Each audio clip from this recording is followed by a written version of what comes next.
Hello everyone and welcome back to the channel. Today we're going to talk about the basic toolkit that you'll need for radio-controlled cars and airplanes. But before we get started, I need to share with you that none of the tools that we're showing you here today, none of the brands are affiliated with the channel. These are just tools that we love and we want to share with you. So with that out of the way, let's get started. What you see in front of you is your basic toolkit. So you'll see your basic cross wrench for nuts, L wrenches for your Allen screws, flathead, Phillips head screwdrivers, needle nose pliers, slip jaw pliers, and a pair of cutters. You'll notice this rubber band up here. Never underestimate the usefulness of a rubber band, even for something as simple as making your pliers lock in place.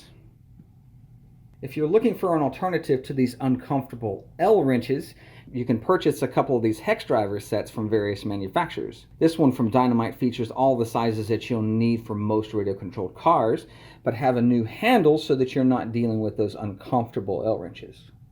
Another alternative to those uncomfortable L wrenches would be these power drivers.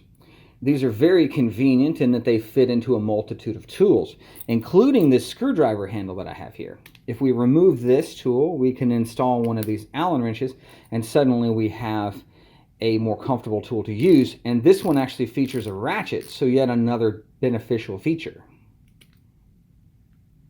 Another use of these power drivers is an electric screwdriver. So we have this one from DeWalt here. And you'll see that this one plugs in like so, and then you have a power driver. Now, if you want to use one of these, you do need to be very careful about stripping screws and pulling out threads, because this is a very powerful tool. One useful feature of this tool is that when we push down the power button here, you'll notice nothing actually happens. You can hear the buzz. Now, when you rotate the tool, if you rotate slowly, you'll see that the tool begins to operate. If you rotate more rapidly, you get a faster speed out of it. Now, if you like these electric screwdrivers, there are these attachments that you can get to add to it. So this will allow you to put a socket on the end of here. This one will allow you to put a much larger socket. So if you're looking for a big 17 millimeter driver for your 8 scales, this will let you attach that here. There are also attachments to put screwdriver bits onto the end of these. So this can be a very useful tool, and that makes it one of our favorite tools to use. Another one of our favorite tools is this handy little 17 millimeter wrench. This has a ratcheting feature should you need that, but also there is a place here in the end for you to be able to install these adapters. So again, if you're looking for a larger tool to install, or even if you get into a larger 5th scale vehicle where you need a 23 millimeter hex, this will give you a very useful tool. Another big advantage of this tool is if you remember our power driver adapter tips that can fit right inside of here. So you're looking for a much more comfortable option to use. This is a great handy little tool from Razor's Edge. Now, body painting is more your thing. You really just need 3 tools. You'll need a X-Acto blade.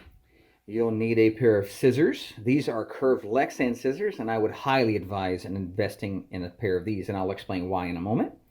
You'll also need a body reamer.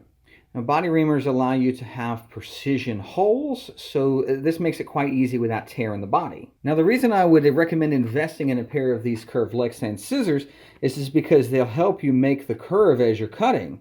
But you'll notice at some point the tool is kind of in the way.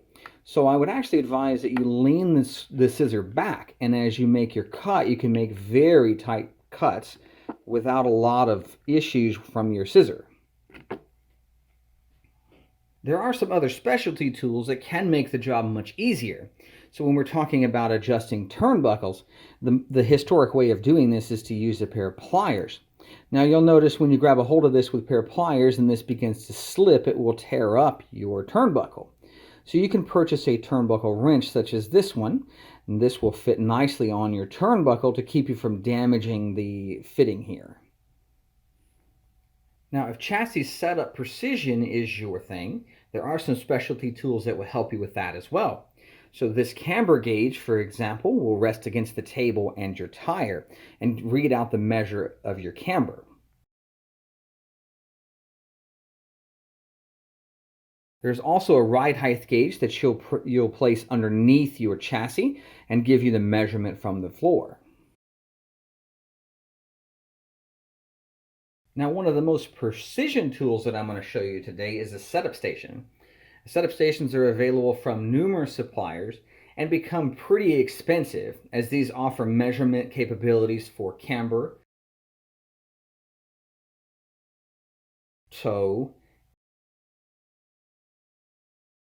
caster,